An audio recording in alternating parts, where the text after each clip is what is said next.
Hey, all you beautiful people. Welcome to the Colorado Trail. Fluffy Dog and I are once again at Tennessee Pass, and there's a lot of construction going on in the background, and we're about to start section 9 of the Colorado Trail.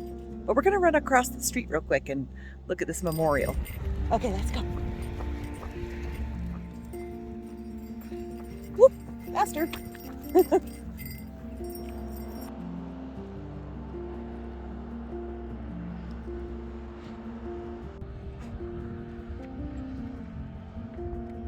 It says, in memory of our 990 comrades in arms who gave their lives on the World War II battlefields of Italy and the Aleutian Islands. The division units were the 85th Mountain Infantry Regiment, 604th Mountain Artillery Battalion, 10th Mountain Anti-Tank Battalion, 10th Mountain Quartermaster Battalion. That's a lot of people. 990 names. And there's also a memorial to the 99th Infantry Battalion. The 99th Infantry Battalion was activated on 10th of July 1942 at Camp Ripley, Minnesota. Deactivated 11th November 1945 at Camp Miles Standish, Boston, Massachusetts. Camp Hale, Colorado was the main ski trooper training area located 6 miles north of this site. Their major campaign was the liberation of Norway in May 1945. All right, let's get across this highway again and back to the trail.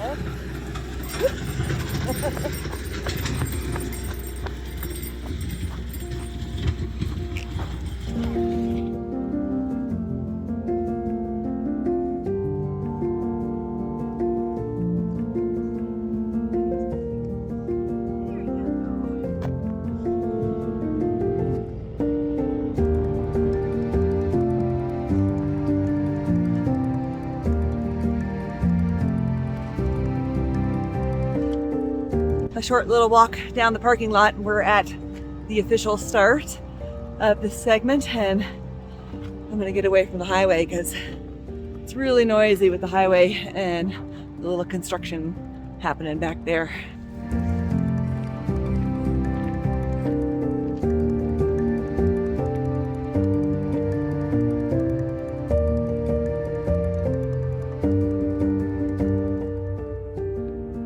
Section 9 is 13.6 miles and has about 2,600 foot elevation gain and about 3,000 foot elevation loss. And we're starting out walking through this lovely little forest.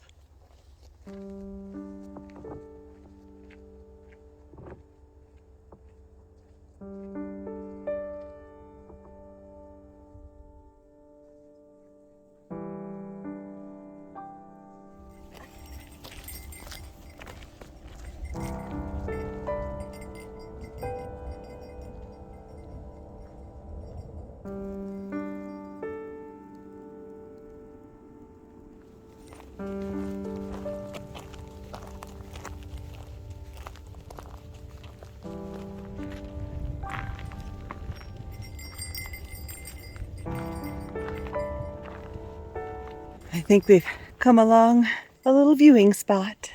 Way out in the distance, some mountains.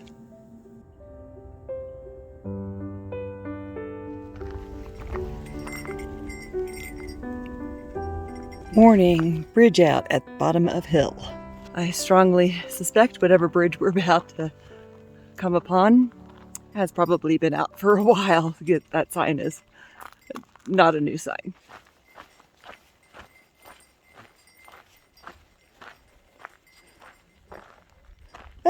Let's go this way, Betty. Clearly the bridge isn't out, but it doesn't look all that stable. And there goes Fluffy. I don't know how well you can tell that on camera, but that bridge has a significant bow in it. Obviously, the bridge was fine for Fluffy's weight, but I don't think I'd walk over it just in case. And we come upon another bridge right away, and just like the other one, this water source is dry.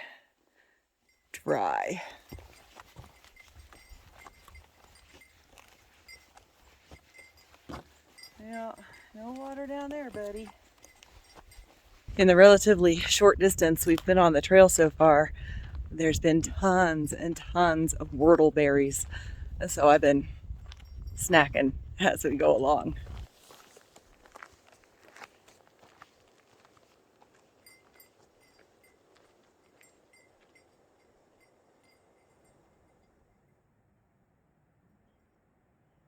There's a lot of little intersections at the beginning part of this trail, but so far they've all been super well marked, so no worries. I think we might be coming upon our first water. You getting some water? That's a good boy. I think right by our little stream will be a perfect place to have a little late lunch.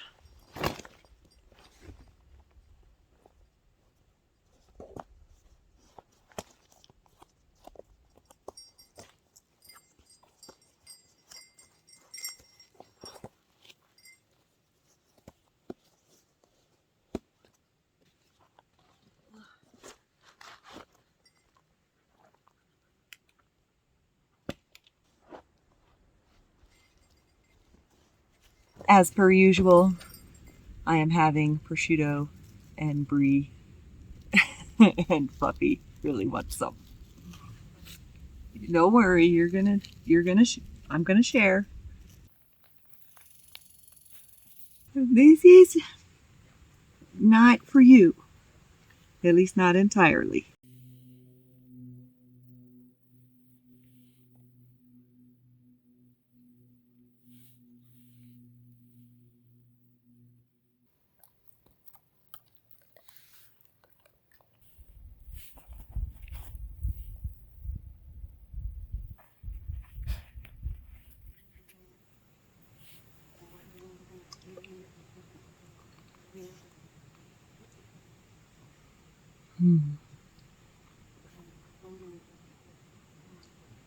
Good day.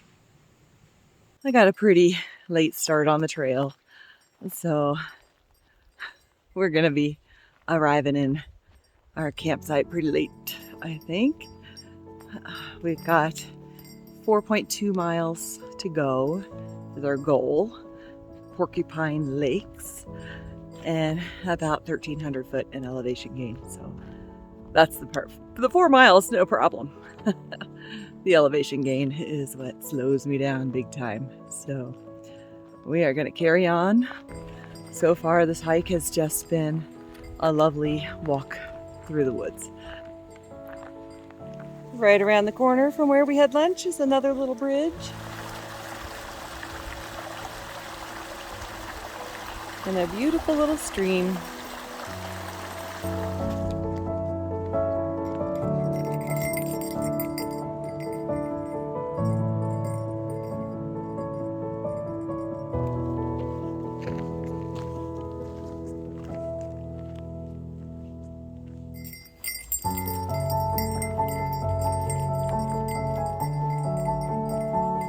We've been going pretty steadily up for a bit, but gently. And the trail's starting to widen out a little bit into what I assume used to be an old Jeep trail.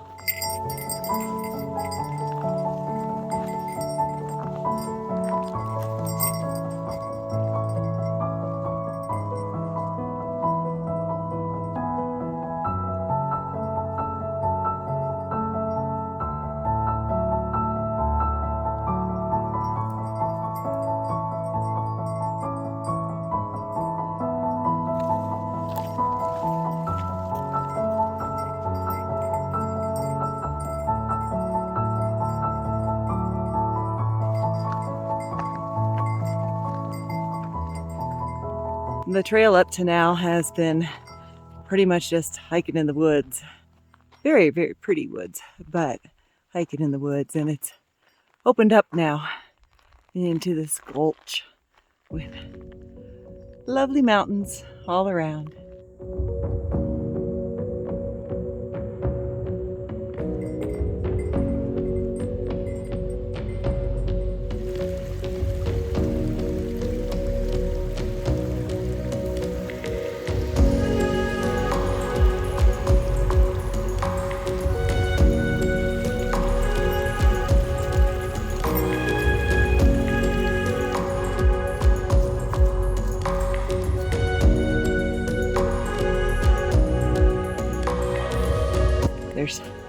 tons of berries at the perfect ripeness. But I think I'm gonna continue up the hill. It is getting a little later. It's about 4:45, and the next mile, which doesn't sound like it's that far, but it has 587 feet in elevation gain, which is significant. And my normal slow hiking pace is probably gonna be slower. So it's 4:45. I bet I won't get there until at least 6 because it's going up and I go slow. But we're gonna try it. We may be setting up the tent in the dark, but we're gonna do it.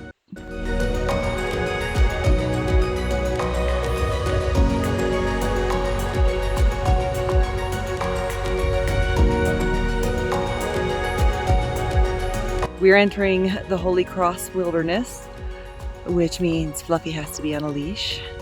And there's a little registration box, but there's no permits in there.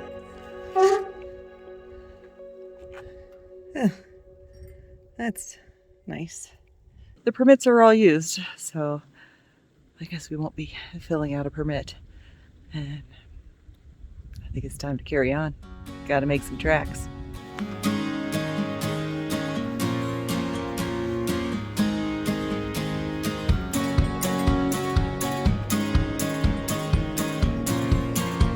Pretty quickly we've climbed up and away from the gulch, and you can see up ahead the trail goes up. And yet again, video completely fails to capture how up that is.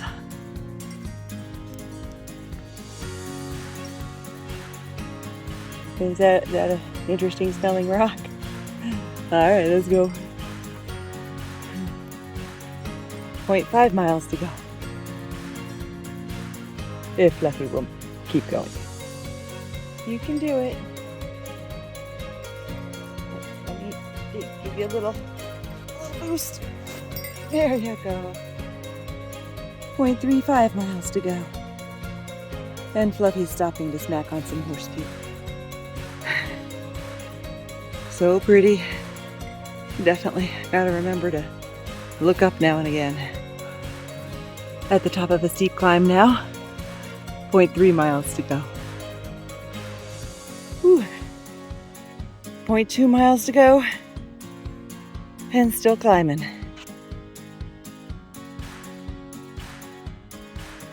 0.1 miles to go. And I think I'm gonna like it up here. We've reached the lake. And now I've got to find a camp spot.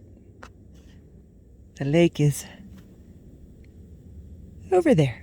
There's 2 lakes here, and the first lake is pretty small right now. It's a little lily pond. But look at that view. Nice. And there's supposed to be some nice campsites right by this lake.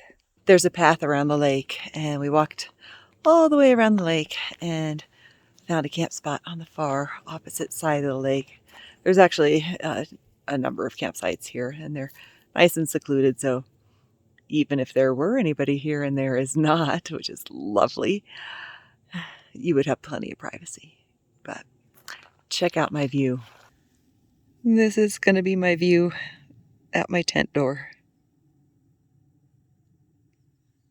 Not bad, huh? This was worth the climb. So I am going to, you can see the sun is going down. I'm going to get my tent set up quick as I can, get Fluffy fed, get me fed, and go to bed because I'm exhausted. It's a little chilly out now.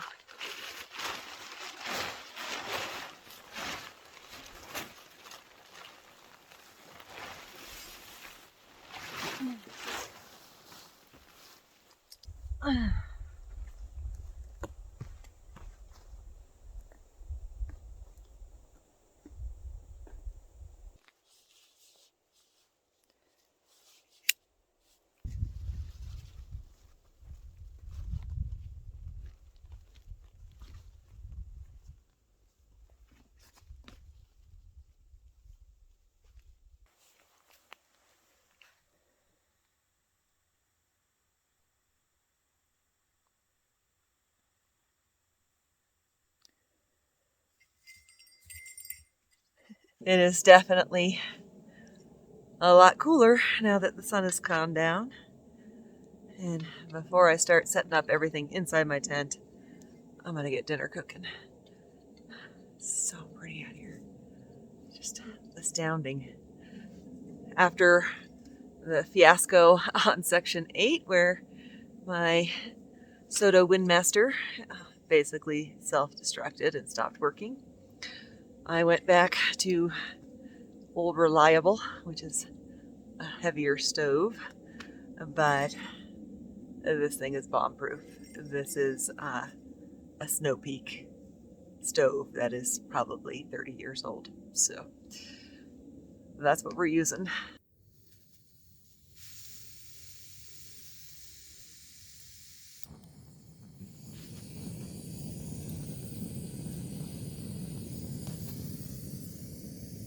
Improvised windscreen for the stove. And for dinner tonight, we're having ramen.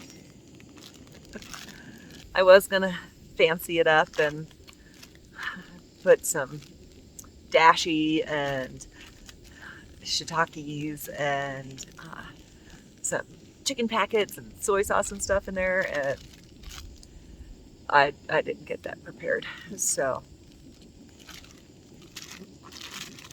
chicken ramen. There's a good chance that it might get to freezing tonight. Probably not below 30, but still, it's going to be a little chilly. I have my Nemo Tensor insulated extra wide mat. What is it called? Yeah, Nemo Tensor regular wide insulated mat. That is not enough. I will also be using my Thermarest Z Lite on top of the Nemo Tensor, and that's because it takes a lot of your warmth to warm up an air mattress, and you need something more solid, closed cell foam in between you and the air mattress. The air mattress provides the comfort, but they are not good in colder weather.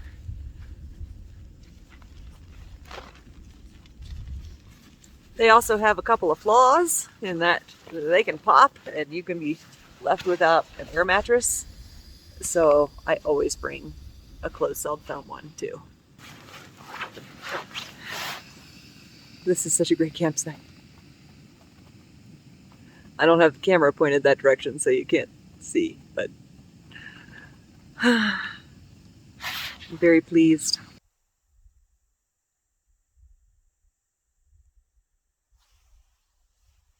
Oh, boiling. Let's shut that down.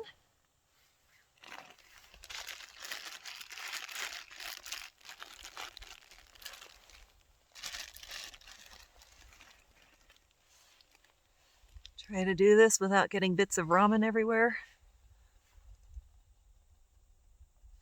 I think I might get a slightly larger pot so that a ramen will fit without having to break it. Because now I've got to pick up little pieces of ramen.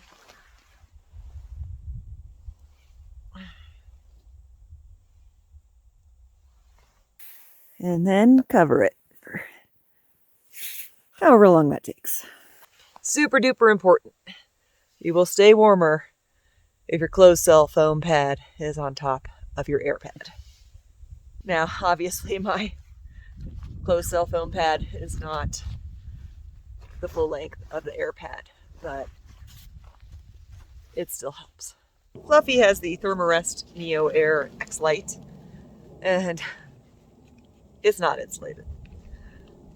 He will get a thin foam pad on top of his sleeping pad, but that's mainly to protect it from his claws.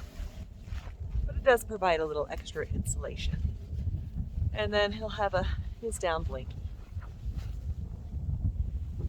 Oh, that's a cold breeze happening right now. That's chilly.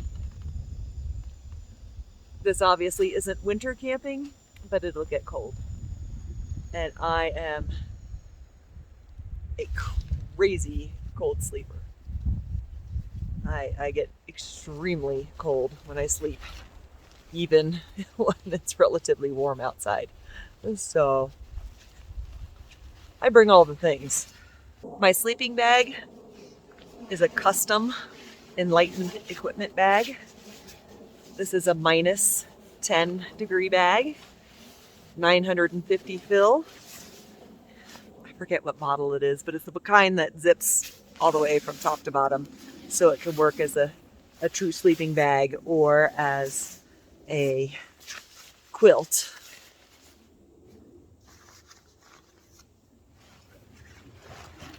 My minus 10-degree bag will be just warm enough for me tonight. Just.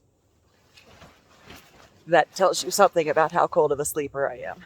For me, a sleeping bag needs to be rated 25 to 30 degrees below the expected temperature for me to be comfortable.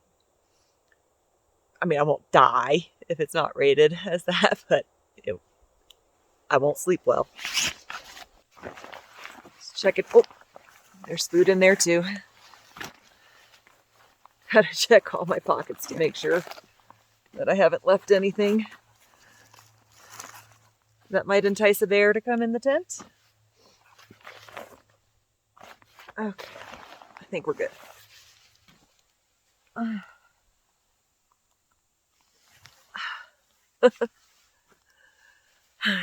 have some sore bones.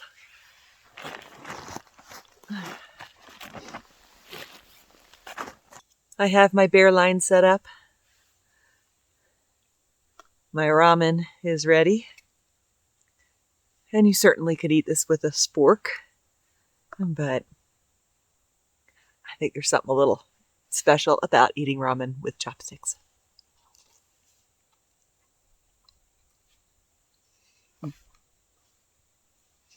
These are like ultra lightweight chopsticks that I got off of Amazon for cheap. And they work really well, even though I'm not that great at using chopsticks.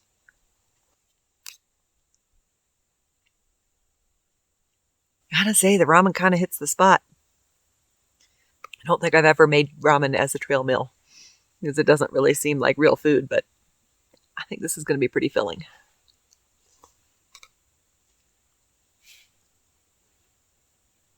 I'm going to finish my ramen and get ready for bed. We'll see you guys in the morning. Good morning. Are you ready to be awake this morning? Are you ready to get out of bed? It's when you're boy.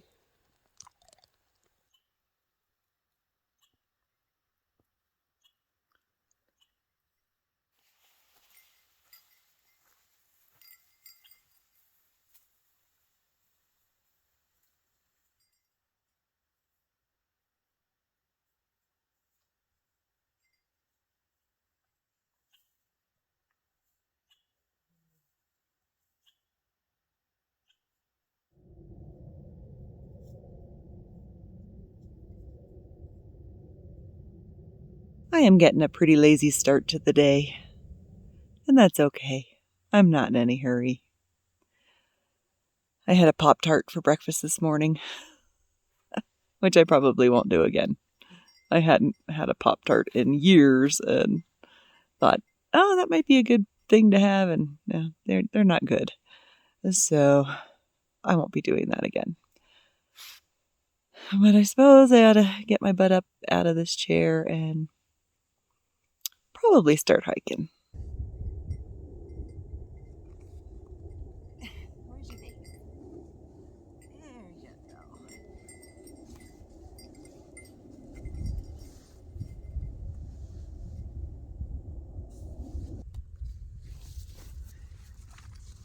We have about 6 miles to go to get to the trailhead and about 900 foot of elevation gain and about 2,200 foot of elevation loss.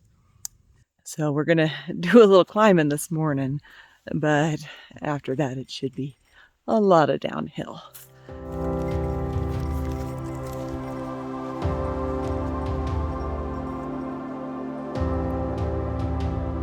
This is such a beautiful location, nestled amongst all these peaks.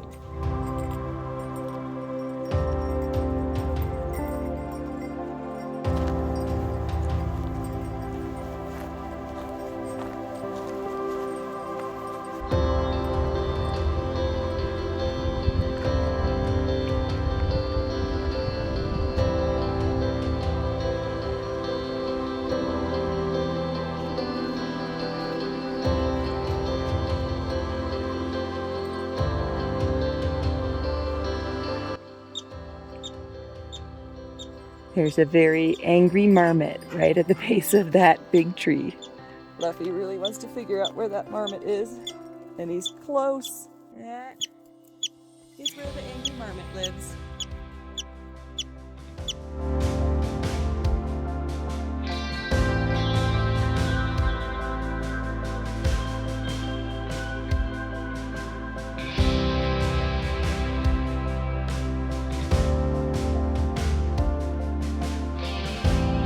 From our campsite, the trail went down the mountain into a little forested area to cross a gully and then pretty steadily up again. And we are on this beautiful little ridge with amazing views.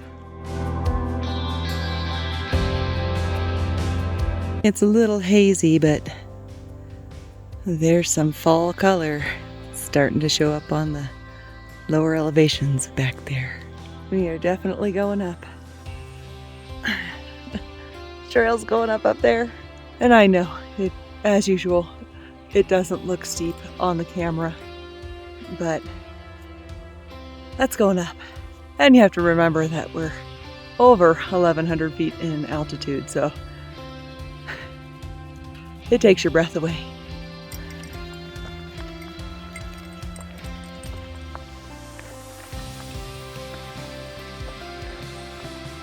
I think we'll stop halfway up for a minute and look at the beautiful view.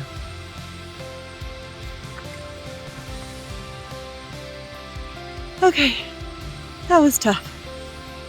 We just gained about 500 foot of elevation in about half a mile or less. But we're a lot higher and the views are amazing up here.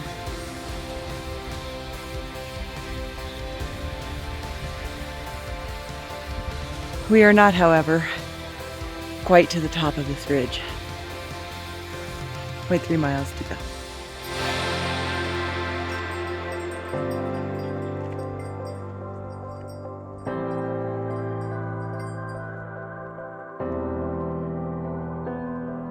We have reached the top of the ridge and are starting to come down the other side of it. We're not done with our elevation gain, but I think that was probably the toughest part. So I think it's going to be not so bad from here on out.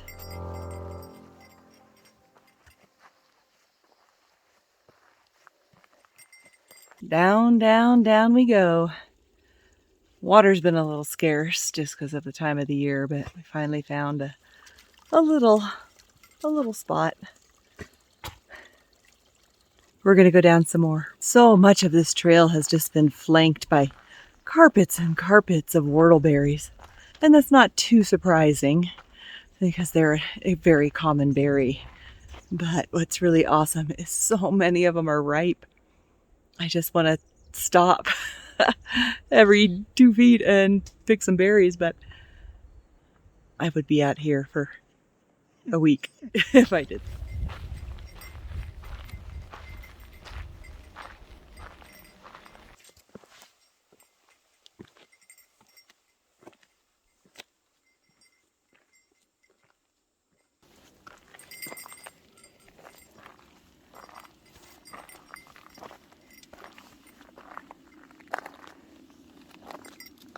Okay, wait. Just beyond these two little ponds is Bear Lake. Bear Lake is a pretty decent sized lake based on the map and based on the little glimpse I could get of it. But We're going ahead 0.2 more miles to the Galena Lakes. Galena? I'm not sure how it's pronounced, but there's some more lakes up here.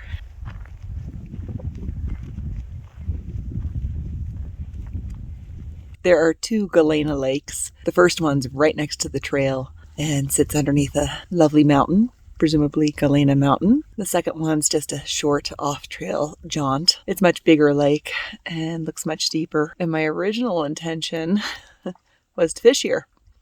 But the good fishing part of the lake is on the far side of the lake, and it would be quite a considerable bushwhack to get around there. This side, there, it's full of reeds and grass, and with my extremely limited skills at fishing, those pose a considerable problem. That's okay. I don't need to fish. Fluffy and I are chilling out here for a minute and just had some lunch. I had my usual prosciutto and brie.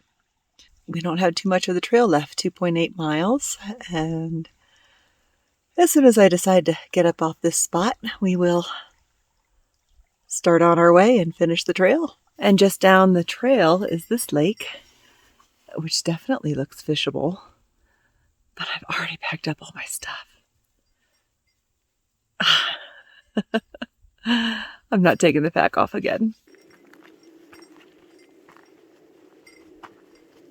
We have one more significant ascent ahead of us. It's 348 feet over 0.4 miles to get to the top of a saddle. And based on what I see in front of me, it starts right now.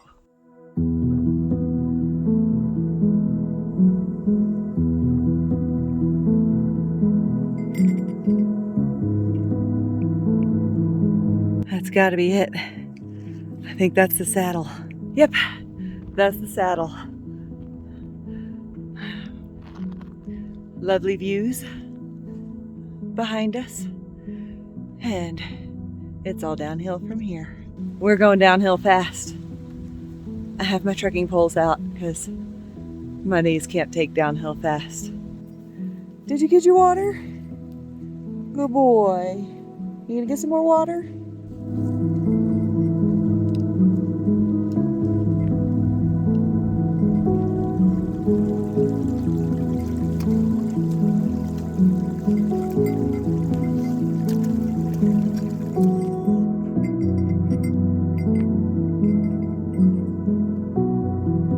We have been going down and down and down through the woods, and we have finally reached the boundary of the wilderness.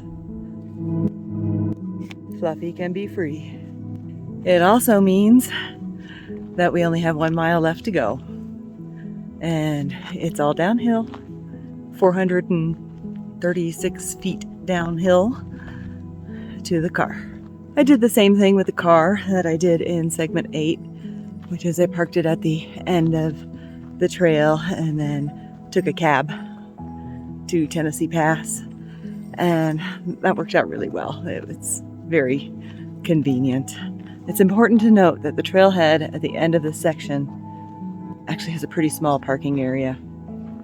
I got the last spot yesterday morning when I dropped my car off. And that was around 10 a.m.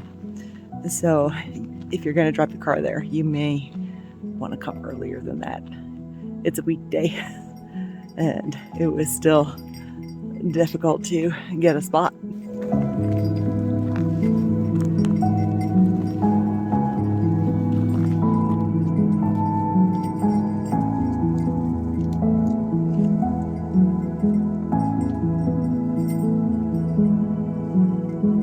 You can hop over. I'll help you.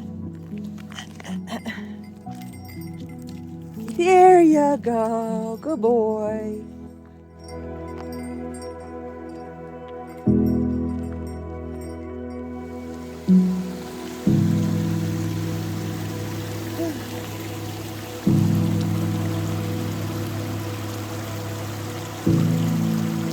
Fluffy just went sprinting ahead because he could hear the water and got himself some water, and we're at the parking lot.